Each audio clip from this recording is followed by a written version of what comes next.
Well, hello and welcome this Monday morning to this video podcast on Back of the Net, where myself and Jeff Hayward here will be dissecting Bournemouth 0, Crystal Palace 2. It's not going to be a pretty one. So we've had some interesting fans' thoughts on, and people not exactly very happy, but Jeff is here with us to talk about that 2-0 loss at the Vitality. Jeff, how are you doing? Well, it's the morning after a night before where you wake up and you feel, did that really happen? Was it really that bad? Yeah. And you've had nothing to drink, so yeah, it was. It's such a shame because we've been all waiting for so long with a lot of expectation. All the media sound bites leading up to yesterday were so good. Motivational videos going out, really good things being seen in training. Good words from Eddie Howe. Everyone back, barring Fraser, of course, but we're not going to mention him too much. But it didn't turn out the way we wanted, was it? How's your overriding feeling been this whole weekend? Because we've seen pretty much everyone in action this weekend. Well, fortunately, Villa could have lost to Sheffield United. Thankfully, no disrespect to any Villa fans listening, but hopefully there aren't many. They lost to Chelsea, so that's great. Yeah. West Ham looked pretty abject against Wolves yesterday. So we're actually in no worse a position. I was devastated and surprised that Brighton beat Arsenal. That's a very Arsenal thing for them to do, to go a goal up with 15 minutes left and lose 2-1. Yeah. That was the surprise result, I think, of the weekend. And Watford coming back in the 96th minute to get a draw against Leicester. I mean, what you can say about Watford and Brighton's performances, they showed resilience. Yeah, they didn't give up. They kept fighting. They got the bit between their teeth and they went for it. What you could say about West Ham, Bournemouth, and Villa is less of that, I think. Yeah. For me, it seems like, I've been chatting to a few people about this, and it seems like it's going to be almost a straight shootout between us and maybe West Ham. There are teams like Brighton that have got very difficult matches left, and when you play Arsenal, I don't really think you can create much of a gauge on how well they did, because Arsenal can be brilliant, but they can be equally very poor. So they can still be pulled back into it. But the fact is they got points on the board, as did Newcastle as well. So there are teams pulling away, and there are certain teams that are as poor as each other. Villa, I thought, were not great against Sheffield United. Obviously, they took the lead against Chelsea and our hearts were in our mouths, but Chelsea came back to win it. And, West Ham were as poor as we were. But let's go and rewind to Saturday's game then at the Vitality. And leading into it, I thought, well, the results, some of them would have been preferable if Leicester had held on to the win, and it would have been great for Arsenal to, hold on for the draw. But at the end of the day, it's all in our own hands. Wolves did do us a favour against West Ham, but come sort of 7:30 with 15 minutes to go, AFC Bournemouth have got motivational messages on the screen from fans being shown to players, from their own videos, ex-pros. And you're thinking, is this message going to get through to the players? And for the first 5 minutes or so, it looked like it was. But let's talk about the squad, the actual team first. And we pretty much nailed it, apart from Billing, who was not available, will be next for the next match. And Lewis Cook deputised. What do you think when you saw that team? I was pretty happy. It was 10 out of 11 were the people that we talked about. Yeah. And I thought it was very attacking. I thought that Brooks would play on the right hand side, coming in on his left foot, and I think what actually transpired, even in that first 10 minutes, you could see what Eddie was trying to do. So Crystal Palace had beaten us 1-0 with 10 men at Selhurst Park in December, and that was a game where 80 minutes of last night was reflected in that game back in December. I thought, it was an attack against defence. We had a lot of possession in front of them, but we didn't really do much with it. So what Eddie tried to do last night, I think, was, okay, what we're going to try and do is mix it up a bit, try and play much more fluidity. And that meant swapping Brooks and Harry Wilson continually. They seem to be changing, flitting about between positions to create confusion, create space, and it was having a degree of success in those first 10 minutes. However, as soon as Palace got the ball, which they started to do even before that free kick, we looked a little bit flaky at the back. We were standing off them too much. We weren't tight on them. We weren't getting aggressively into the ball, into their players. We weren't. We were just standing off them, giving them time to turn, giving them time to run at us, conceding far too much space, which they were not doing to us.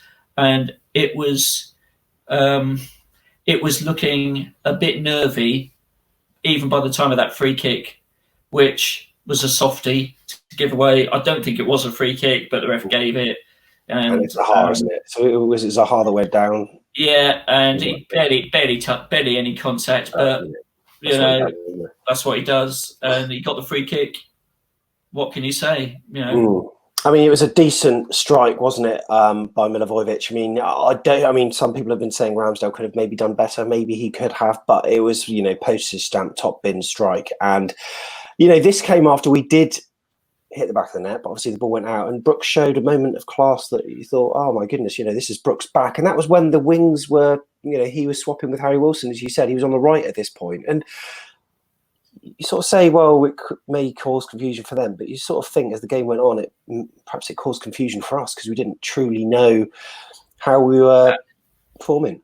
That is absolutely spot on. I think somebody said on the chat last night, Eddie has a slight tendency sometimes, I think, to overthink the tactics. And I think that's what he did last night. I don't think the players were entirely comfortable with what was going on. The shape wasn't quite, they weren't comfortable. And I think that's why they were timid. I think they were also, obviously playing in front of no fans is disconcerting, but same for Palace. But I think we found it probably more disconcerting, particularly when we went a goal down. But I do think that the players didn't really get the tactics, and it showed in their performance in that first half. The other thing that he was trying to do, Palace are a big physical team. They've got a lot of height. They're very strong in the centre.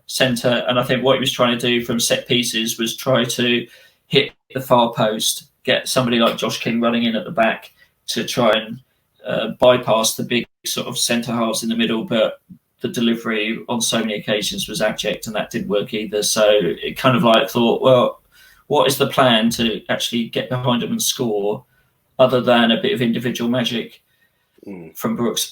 Josh King, I thought he was off his game completely as well last night. And that again didn't help, because you remember that shot in the first half where it sort of hit the corner flag, and you think, it's just, and Lerma had a shot that went high and hit our beloved Kevin Wilkins' electrical contractor billboard. It was the same every single time. I think that, you look at the starting lineup and you think, when everyone's on form, that's a good starting lineup. I can't help but feel as though our wingers, maybe not inexperienced, because Brooks has played there before, but Brooks is the first time he's played competitive football in a long time. Harry Wilson has never really impressed us, has he?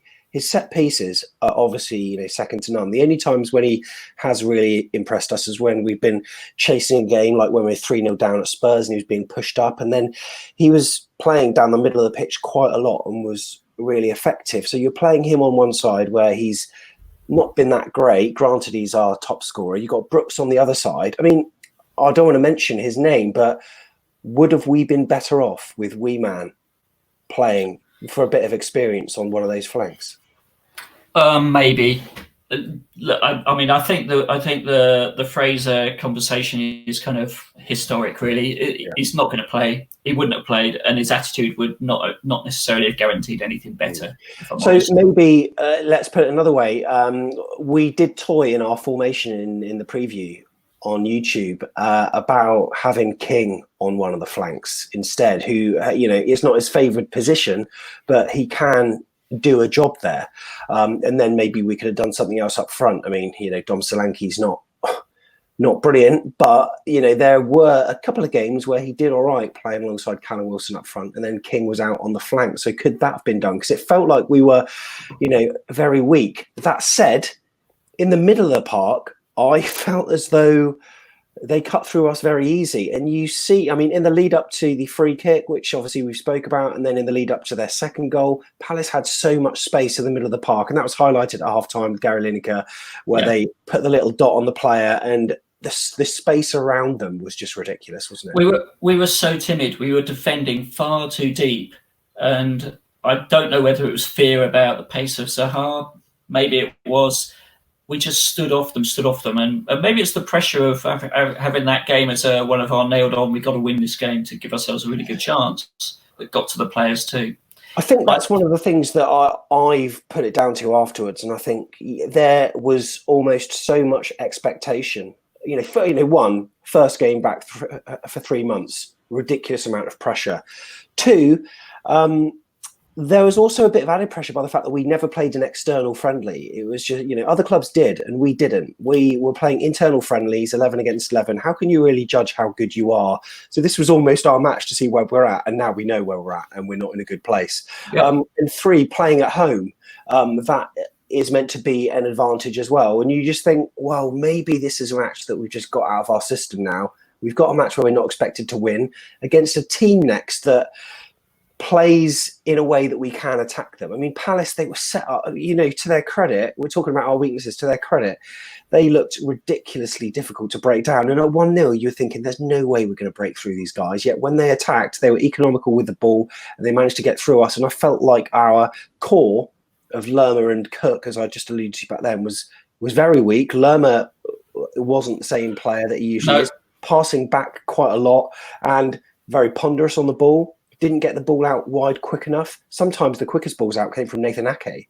that he always puts it out to the left wing. It just wasn't good, was it? Yeah, way too slow, very ponderous. I thought that was Jeff Lerma's worst game for us by a country margin.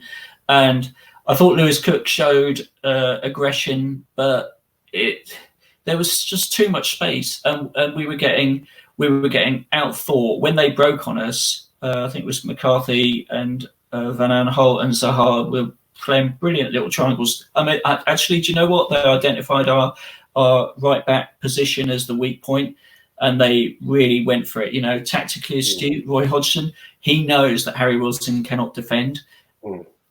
Jack Stacey is still a little bit green, but it was easy for them to get in behind the defence on that side, and that second goal was just like, it was so easy, easy, so much time on the ball. When I was on a WhatsApp conversation with Paul Kenwood and Tony, Mr. Tiggs, and I said to them, I cannot remember the last time we've touched the ball to them. And then lo and behold, about 30 seconds later, they scored. And when they did, it looked so easy, doesn't it? And it was, a cutback that was then put into the back of the net by Ayew on 23 minutes. And, what's really frustrating is a couple of seasons ago, we were known as the team that were the comeback kings. But this season, especially when we've gone a goal down, it's just... It seems like there's absolutely no way that we're going to come back. And even at 1-0, I thought there's no chance. And what's frustrating is that I'm looking at players' faces and I want to see aggression. I want to see almost a horror and them being distraught at being 1-0 down. Yet the camera pans in on Callum Wilson when we've got a corner. He's laughing and joking with someone, all smiles at 1-0 down. And as a fan, I'm looking at that thinking, I want to see you, really motivated and, with a bit of anger almost, but there seemed to be none of that. And it translated to how we played on the pitch because it was really pedestrian, wasn't it? Where are the leaders in that team last night? Where were they? The intensity was completely missing. We used to press as a team really well, and there were one or two moments in that first 10 minutes where Callum pressured the keeper and he messed it up, and it felt like he was just the only one doing that. We weren't really doing it well enough as a team, as a unit, as we have done in the past. And in fact, he gave up pretty much after that. There were a couple of sort of elements of that, but not enough. Callum leads from the front, but you're right. Anonymous, so easy for Cahill and the other guy to look after him last night. It was, it was really tough, and I think there's a lot also about the style of play. How are we playing at the moment? Are we trying to play like we used to when we had Charlie Daniels with Mark Pugh in front of him? Are we trying to play with Frano and Matt Ritchie in front of him? Because the combinations aren't there for the people that were picked last night. And without those combinations, we have no chance in hell of getting in behind a team. So we're reduced to ponderous, slow play, easy to defend. You know what I find really frustrating when I'm watching us? I mean, Adam Smith, bless him, he's been a club stalwart, but on that left side, he's done some good jobs for us over the years, but I'm not convinced. And I mean, we see it in right back from him quite a few times where, Crystal Palace are on the attack. Their attack breaks down. There's been a good tackle by Ake, Cook, Lerma or someone. And then we try to recycle the ball, turn him over. He runs up the pitch, stops. By that time, their banks have got back. And then we're playing against that brick wall again. And we lose momentum so often. You never usually saw Charlie Daniels do it. You'd see him, bomb on down the wing, and then there'd be Mark Pugh sort of overlapping, or even like Wee Man would be over there. And it just seemed to be breaking up the play. And at all times, it felt like Crystal Palace had almost every player behind the ball at all times. And there were glimpses where we had chances where I think Brooks was fairly good at sort of floating between the lines, but he had so much pressure on him yesterday, and he couldn't really do it like all on his own. And he offered some bright sparks, but other than that, you're looking at some of the other players. I mean, Ake are fairly solid, but you're sort of thinking, well, who else had a good game yesterday? And I'm struggling. I'm struggling too. It was pretty abject. There were moments from Brooks, moments from Danjuma when he came on, and individual moments. That's all we've got, and you can count on the fingers of one hand, which is not good enough for we had 12 shots in the game. It needs to be nearer 20 at home in that sort of context, I think, and only one on target. We've got to be getting more than that. Otherwise, you're never going to score. You're never going to win a game with just one shot on target. So I think we've got some serious issues. What it reminded me of very much were we've had a number of these abject performances this season. You can count that Crystal Palace game at Selhurst Park. I think you can also include we weren't great against Burnley at home. I don't think. We were really, really poor against Watford when the pressure was on. And that game last night reminded me a lot of the Watford game. It was just like sitting through that sort of turgid spectacle, even though we didn't give them goals like we did in that game. The slowness of the play was very reminiscent. And, the positive thing to take out of that is, we turned it round, because against Brighton at home and against Villa at home, we put in decent. But Chelsea at home, we played really well. We can do it. We can play with pace. We can play with intensity.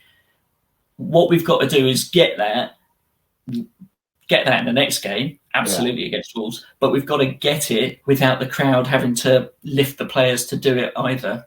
Yeah, and that's obviously one of the factors that lots of people are looking at, thinking, obviously we're a small club, we rely on our 12th man quite a lot, and, we haven't got that. It's not very pretty, but I mean, it did improve a little bit in the second half, but I mean, Harry Wilson came off, for Danjuma, who offered some bright sparks sort of down that left side. But what you could say on the, for the game as a whole was that, I think Peter Rutzler said this, they didn't look like a team that was in a relegation dogfight, which is probably one of the harshest criticisms you can really make. It's almost like they didn't understand the severity of the situation. And the second half, there was a little bit more urgency, but it was, I mean, I think one of the first shots we had, we didn't have many shots on target, I don't think, but one of the first shots we had at goal that was, reasonably on target sort of came, into the second half. And it's just,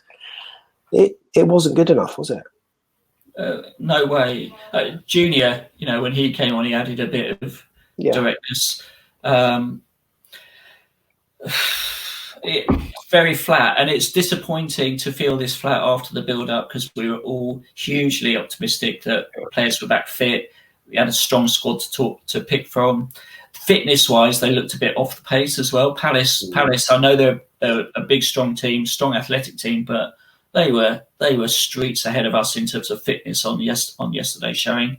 And I think Roy's got the hex over Eddie sort of freaks him out, I think, a bit, and he just tries to do too much.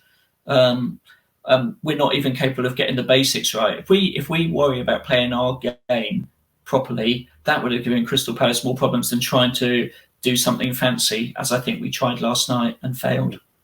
What do you think about the Gary Cahill challenge? And Lewis Cook did something very similar. Later in the match, one of them went to VAR. What were your thoughts on that? Because there's a lot of split opinion on Twitter. Some say it should have been a red card. Other people say he won the ball. That's absolutely fine. What were your thoughts on it? Well, when it happened in real time, I thought he got a bit of the ball, and it was the follow through that caught King, which actually, when it played back, it looked worse in slow motion, because they took the playing the ball bit out of it and just showed him coming across his ankle, and he was off the ground. And I've read a number of comments too that suggest if that was Lerma or one of our players doing that, they get the red card. Yeah. And I thought it was a 50-50. It could have gone either way, and I would not have been surprised if he'd have got a red. But look, we were 2-0 down by that point. Could you see us getting back against them even if they're 10 men? No. So yeah, maybe we were on the wrong end of the decision. Was that responsible for us losing the game last night? The game was already gone, and 30 minutes to get back against 10 men. Well, we couldn't do it in the first game. We had 70 or 80 minutes in the first game against them, so couldn't see it happening. No, and after that, Palace spent the game running into the corner flag, and Bournemouth spent that time basically passing it to them. Zaha and Cahill, they missed good chances to make it worse. Thankfully, they didn't, and that brought an end to the game. And you're left there pondering what on earth. I mean, I found it very difficult to sort of just realise that the players didn't seem to give a toss. And, there was no aggression out there. And, the post-match interviews, you sort of hear the usual sound bites. But time is of the essence now. But, these are the same conversations, Jeff, that we were having 10 games ago, 15 games ago. And at the time we thought, well, we've got more time to pull this out of the bag. But now it's getting increasingly difficult with some of the fixtures we've got ahead. Spurs, Manchester City. Yeah. I think, Sam, the worrying thing is that we lost against Liverpool, but we put in a performance against them that would have actually got a draw against Palace last night if we'd have played like that, minimum, I think. We put in a performance against Burnley and were robbed by VAR. Again, we play like that, we give ourselves a chance. We put in a performance against Sheffield United away and lost, but we put in a performance there. We definitely put in a performance against Chelsea. And so you sort of scratch your head and think, okay, we were kind of in a good way, even though we were losing games. That performance last night, that goes back to December, where we started having real issues, and the start of January, where we were really poor. And it seemed like the players couldn't give a toss. And I thought we got that out of our system. That is what is worrying, is that the players are now back in that mindset.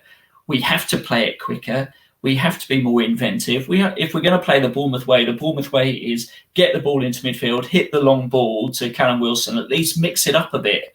We did none of that last night, none of it. And it's really frustrating to think about how we've gone backwards, where before the lockdown break, it felt like we were actually making progress.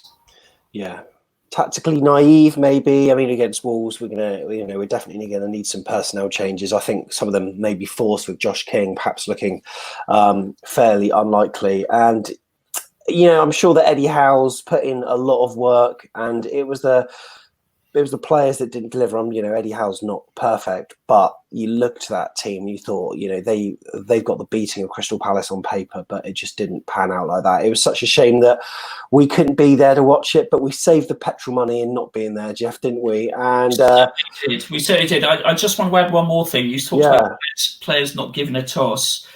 Again, the club has been built, our success has been built about Eddie giving players who've got a point to prove the opportunity to prove themselves. And I wonder whether there are a number of players who came up with us through that process who think they've gone as far as they can and maybe don't feel they've got anything more to give or are incapable of having anything more to prove. Callum Wilson, no names, but you've got your England camp, maybe you've gone as far as you can. And I think maybe the players that have been brought in think they've arrived and are looking at next year and where they're going to be playing next year rather than thinking about this season. And Josh King, I think, he's injured, and maybe it'll be a good thing that he's not in the team for the next game, so we can see, Danjuma does have something to prove. So come on, let's see it, and let's maybe give Lloyd Kelly a chance at left back, because we paid a lot of money for him. He's not played all season. What have we got to lose? Playing a proper left back.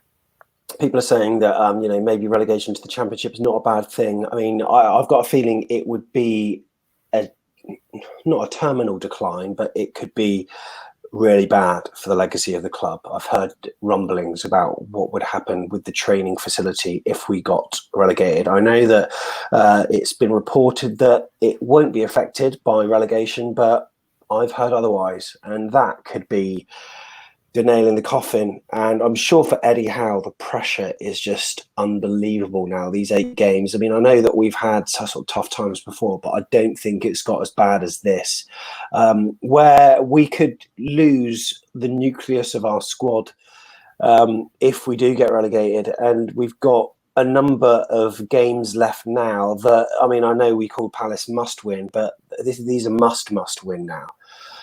And back in the day, you knew that we had the players to deliver it and who would be able to be capable of understanding the gravitas of the match that they're about to take part in. But now you don't think they do. And I know we had that 5 minutes or 8-9 minute start where we looked all right on the ball yesterday, but for the rest of it, you wouldn't have known. It is one of the most important games that we've got, and the importance of every single match now is just going to be, it's going to be like twofold next time, and then threefold, fourfold. And we need to see a reaction against Wolves, Jeff, don't we? We really do. We need to see a performance. Maybe not the result we'll get, because they looked good, and players like Traore, I think, oh my goodness, we'll talk about Wolves, of course, but players like Traore, I mean, if he starts, I mean, he's a powerhouse, and he was instrumental to their sort of 2 goals yesterday, and they play free-flowing, attacking football, but that may work in our favour. They will look at us and think we're soft and think that they can put on a show that they're playing for Europe. They are a very talented team. They keep the ball well. They might even counter-attack against us pretty effectively if we do, have any chances. I think we've got to score at least 2 goals to give ourselves the chance of getting a point against them. Yeah. Well, going to be interesting. The preview video to Wolves is going to be out on the YouTube channel. We're going to put it out on Tuesday morning, so that's tomorrow morning. Hopefully you will know a little bit more about any team news, in which case we'll be mentioning that. But for now, Jeff, thank you very much for taking part in this glorious Monday morning podcast where we're all smiles. Sadly, we're not. Oh yeah. And thanks for watching, guys. Put your comments below. Where do you think it went wrong? And we'll see you in the next video. Cheers.